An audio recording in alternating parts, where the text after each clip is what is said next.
Hello students, welcome to my channel. So today's topic is exploring computer software. Okay, so let us start. Hello students, today we'll start the exploring computer software. So before that, I'll tell you about the main constituent of computer. Main constituent means generally the components of the computer, if we'll say, so that means components will be means treated as one is hardware and one is software. These two are the major components of a computer system. Okay, so hardware part is different, software part is different. So let us discuss few differences between hardware and software one by one. So what is hardware and what is software? It refers to the physical component of a computer, and software refers to the logical components of a computer. Okay, next is it is tangible, that can be seen and touched. It is intangible, that can be only seen but not touched. Which one? Software. Because in hardware part physical devices are there, that's why we can touch only, but in software we cannot touch because these are the logical oriented, means programming parts are there, that only we can see only. Next point we'll see example. If we'll say some input output devices, storage devices, etc., which are the physical components, physical part. But in this case, software case, examples we can take operating system, language processor, utilities, application softwares. These can be taken as a software because these are the logical oriented or programming part. Okay, so next we'll start the software.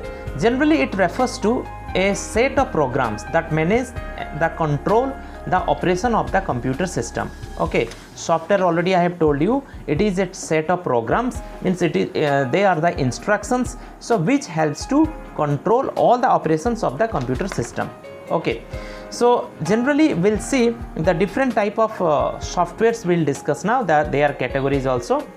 So softwares are categorized as one is system software, another one is application software. System software divided into operating system, language processor, device driver, utility software. Similar ways, application softwares, general purpose software, specific software, and customized software. So these are the different categories of the system software and application software.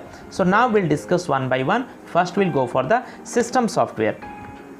In the system software, first we'll go for the operating systems. Okay, operating systems, when we'll discuss,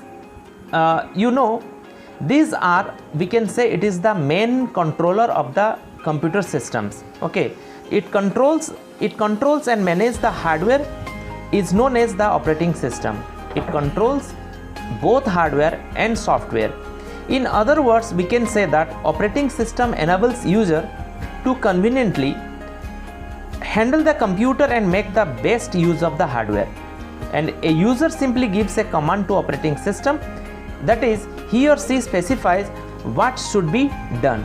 So we can give an example.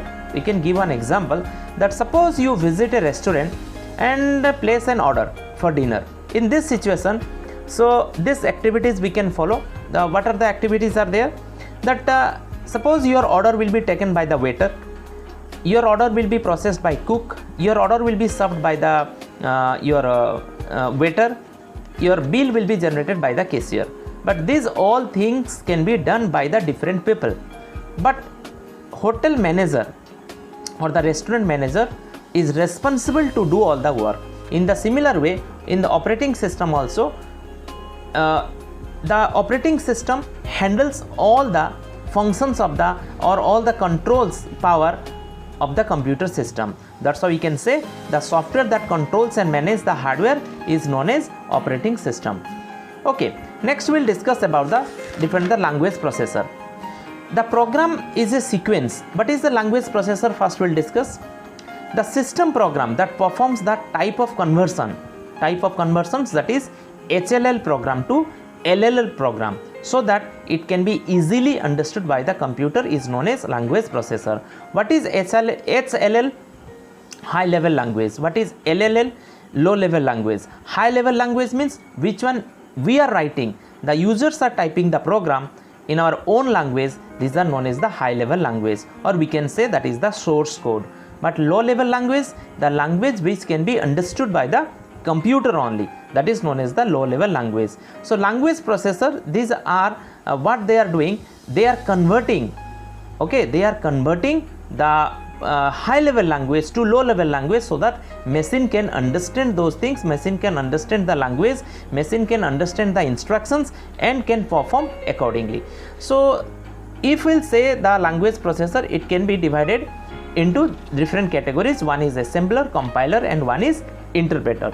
So let us discuss one by one what is the functions of the assembler, compiler, and interpreter. So first one is the assembler. Okay, so in case of assembler, language processor will say first one is the assembler. In case of assembler, it translates a program that written in assembly language into machine language. A specific language is there called the assembly language, earlier we are using, and this assembly language can be changed to machine level language by the help of this translator, which is known as the assembler. Next one is the compiler. Compiler is also a translator. It translates a HLL program, means high level language program, into MLL, means all LLL, you can machine level language or low level language you can say program, and it reads the source code at one go and display all the errors in the program. Once it will show, and so that it that means all the errors will be shown at once only. In the similar way, that interpreter, it translates the high level program into MLL, same functions as a compiler, but difference is that an interpreter reads the source code line by line and display the error in the program. So one by one it will read and display the programs. So if you want to difference, if you want to get the difference between this compiler and interpreter also, just we can do it is compiler is, it is a good for long program, it is, and an interpreter, it is good for the short programs. It occupies less space. Which one? The compiler occupies less space and interpreter occupies more space. More processing time. Compiler takes more processing time, but interpreter takes less processing time. Compiler translates the entire program at one go, means once, but interpreter one by one or line by line. These are some differences between compiler and interpreter. We'll go for the next one.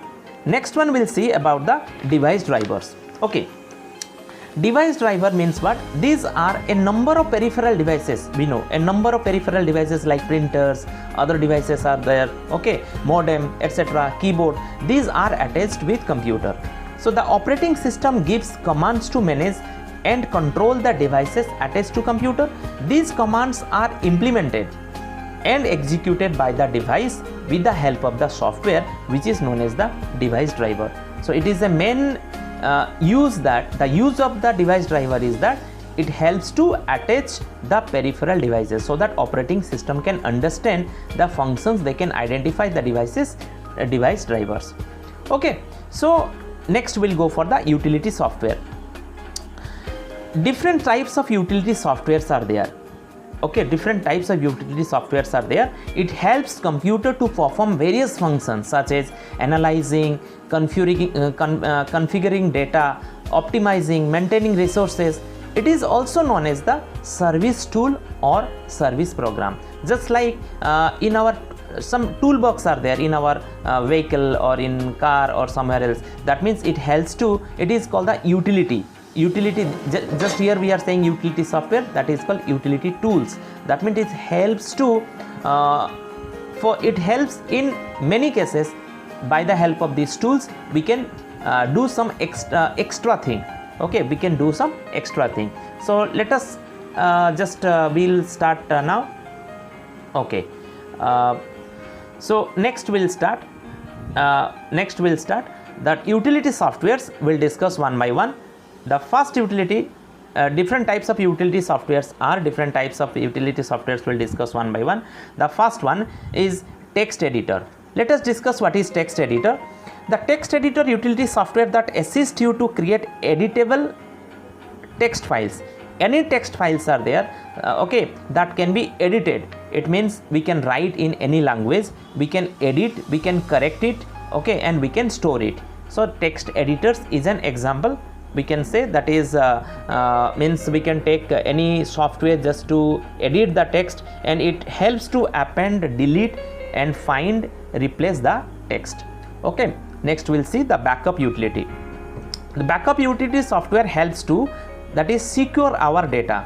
In general, backup signifies, that is, to duplicating the data stored in the permanent storage disk so that it can be used in case of disk failure or when your original file and folder get damaged. That means if due to some problems your maybe chance to chance to lose your data, maybe our data may be lost. For that reason, we can use this backup utility to store our data permanently so that we can use it in our future references.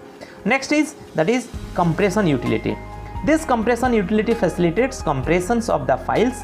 It reduces the size of data by reducing the number of bits and bytes used to store it.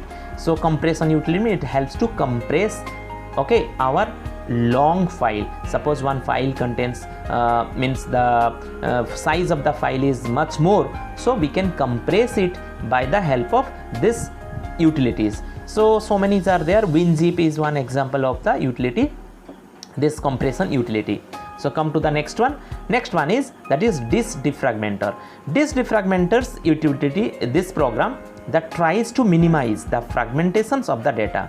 So operating system fragments a file when it becomes too large to be stored in a single location on the disk. So it helps to divide the space into small divisions so that we can store the different types of file, we can store the different things in our different divisions. Okay, so by the help of this type of utilities. Next we'll go for the antivirus software. All of you know about it, that antivirus software helps to protect our computer unexpected virus attack. Apart from protecting system, antivirus software performs also other tasks also, just like it detects name and type of the virus, detect name of infected file or folder, it repairs the infected file and folder. Okay, these things can be done by the help of this utility software, means antivirus software. I hope students you understood. Thanks for watching and have a nice day.